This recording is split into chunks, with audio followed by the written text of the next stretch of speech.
Erros comuns no processo de inclusão escolar. Por toda parte, estamos acompanhando as escolas dizendo a todo tom que não estão preparadas para fazer inclusão e inclusão da pessoa com deficiência e as multiplicidades dos processos de inclusão. Há tantos casos, tantas características e tantas situações diferentes que as escolas verdadeiramente não têm e jamais terão como fazer uma inclusão de maneira técnica ou de maneira intelectual ou de maneira saudável para todos os casos. A escola está errando e a escola vai continuar errando, porque a escola é um organismo vivo e, como todos eles, apresenta suas limitações. Mas há como a escola se colocar dentro desse processo de inclusão de maneira muito responsável e ética.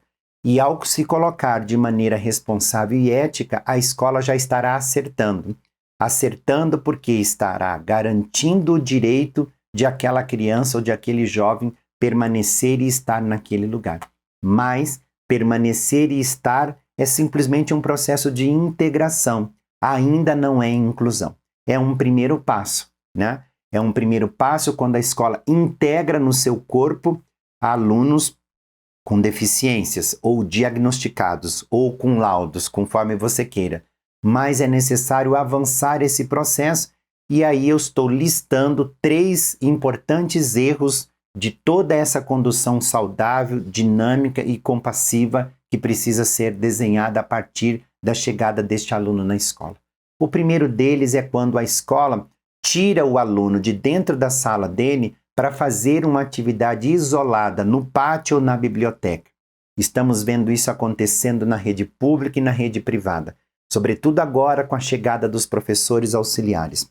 Professores auxiliares ou simplesmente auxiliares de professores são auxiliares do professor regente, mas os pais estão entendendo que o auxiliar ou o professor auxiliar é um auxiliar da criança com deficiência. E aí o que acaba acontecendo é que esse auxiliar se relaciona de A para B, indiretamente e diretamente somente com essa criança. Então eu tenho uma sala de aula com 40 alunos e lá no fundo uma criança com deficiência e um auxiliar do lado, mas o processo de inclusão não acontece.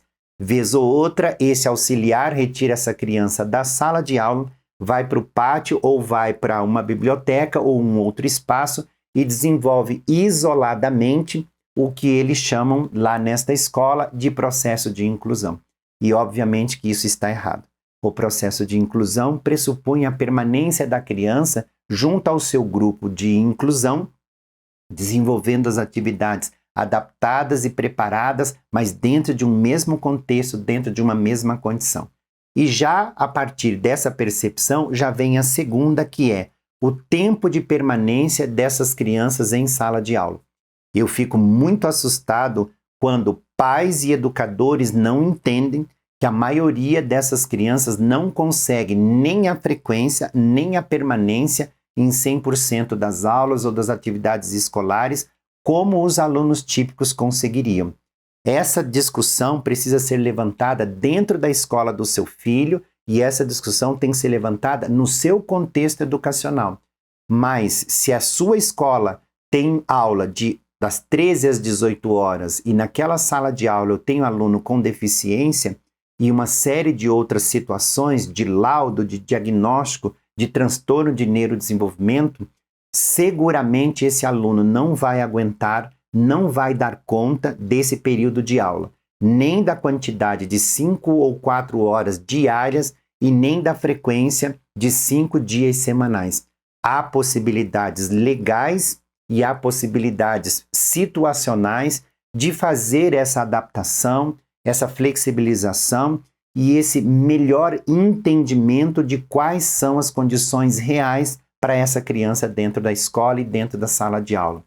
É melhor, menor permanência com mais qualidade, menor frequência com mais qualidade do que a frequência e a permanência igual aos típicos e isso gerar na criança com deficiência um processo de aversão, de repulso ou de não adaptação naquele contexto.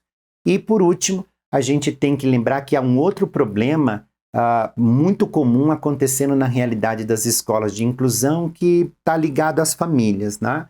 Muitos educadores já perceberam que alguns pais precisam que a criança esteja na escola full time, o tempo todo, por uma espécie de hora de folga, vontade de folga ou qualquer coisa desse tipo.